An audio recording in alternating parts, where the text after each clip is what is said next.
The Tale of 100 Dogs and 95 Bones by Bill Mitchell.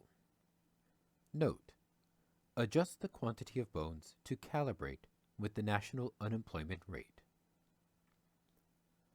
Once upon a time, there was a small community comprising 100 dog bone winners and their families. Each morning, for as long as anyone can remember, the 100 dogs set off into the field to dig for bones to bring back home to their families.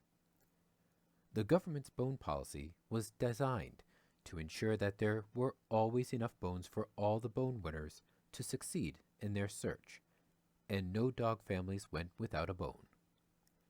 The community was secure. Young dogs were happy and well prepared to take over the bone winner's role when the older dogs retired. There was no bone stealing, and all the bone winners always had an incentive to get up each day to dig for the bones that were buried in the field each night. Each morning, the bone winners would groom themselves with pride and head off to the field. You could see how keen they were to get on the road and go and dig for bones. See picture to right. One day, the 100 dog bone winners set off for the field, and when they arrived, they found there were only 94 bones buried. Some dogs, who were always very sharp, dug up 2 bones as usual.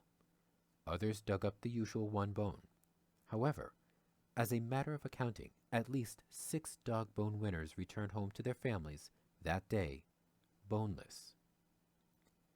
There was initial despair, but because this had never happened before, the boneless families pulled together and ensured that their bone winner maintained spirit and arose earlier than usual next morning and spent the extra time grooming and getting prepared for the day in the field. But the pattern set in, and the next day the 100 dogs set out to dig for 94 bones. They searched vigorously, but only 94 bones were in the field. The situation started to get desperate, and the government bone policy took a sharp turn and started to focus on the motivation of the bone seekers who were boneless. Consultants were called in, dog psychologists and dog trainers, to work on the attitudes of the boneless dogs. Initially, there was resistance because the dogs didn't feel that they were to blame. 100 dogs, but only 94 bones.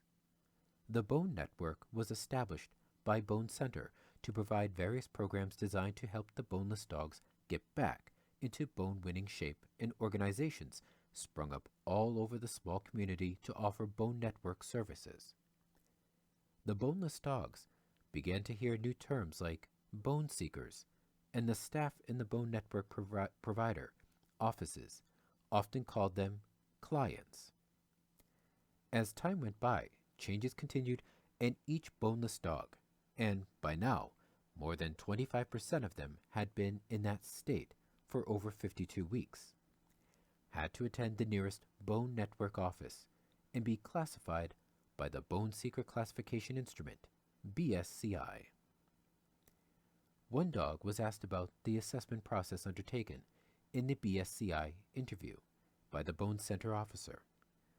The dog replied that the Bone Center officer had a big sheet and put down numbers.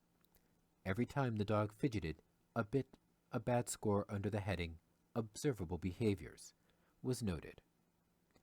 The boneless dog was considered a problem if they were too quiet or too loud, or talked over or used inappropriate or aggressive language, talked incessantly, showed a lack of insight, had unusual dress, inappropriate makeup application, and shaked, paced, twitched, trembled, and almost any other sign of nervousness that accompanied their boneless state. The young dogs in the dog schoolyards started using new words to describe the dog parents who were boneless. One boneless dog heard his young pup using terminology like bone snobs in the back dog yard one evening, and the dog was filled with despair and self-hate. You could clearly observe the change in the grooming and bearing of the boneless dogs, once proud, now forlorn, Some of them became ill, while others found their families were no longer the happy places as they had previously been. The dog divorce rate increased. The typical vibrant nightly family discussions that came after the day's bone digging were now marked with a sense of purposelessness, and the whole boneless dog family was affected. Bone Center also introduced a new scheme designed to ensure that the boneless dogs earned the survival bones that were given to them. This became known as the very popular Dig for the Bone program, and Bone Center officials talked endlessly about compliance and mutual obligation. One boneless dog muttered that mutual was like a tango. It needed two parties to be successful.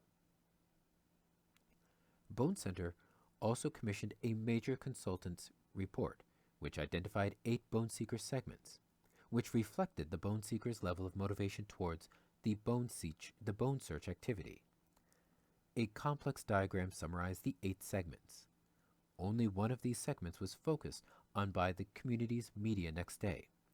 It identified cruising bone seekers, who were described as being relaxed about being boneless and didn't really want to return to the field, and had stopped going out to the field each day. The terminology quickly entered the kids' dog schoolyard jargon. Any dog walking down the street during the hours when they would normally be digging in the field were taunted with the term. But there were still 100 dogs, willing to dig each day, and only 94 bones. Bone Center published a monthly boneless rate, and this became contentious because the definition of being boneless excluded those who didn't go out to the field each day. The same dogs had always gone out and would again, but they understood the equation: 100 dogs, 94 bones. Bone Center said that the boneless rate was around 3% and would drop further once the benefits of the Bone Network were realized. Some of the help given by the Bone Network helped make individuals more motivated and aggressive, and so subtle changes were noticed in the composition of the boneless dogs at the end of each day. But no matter how many resources Bone Center pumped into the Bone Network, there were still many dogs who remained boneless day in, day out. They steadily lost their pride, and their appearance became increasingly worrying. See a typical long-term boneless dog to the right. The rate of bone theft rose dramatically, and dog prisons started to grow at a faster rate than dog schools, as the government rallied the community around law and order issues.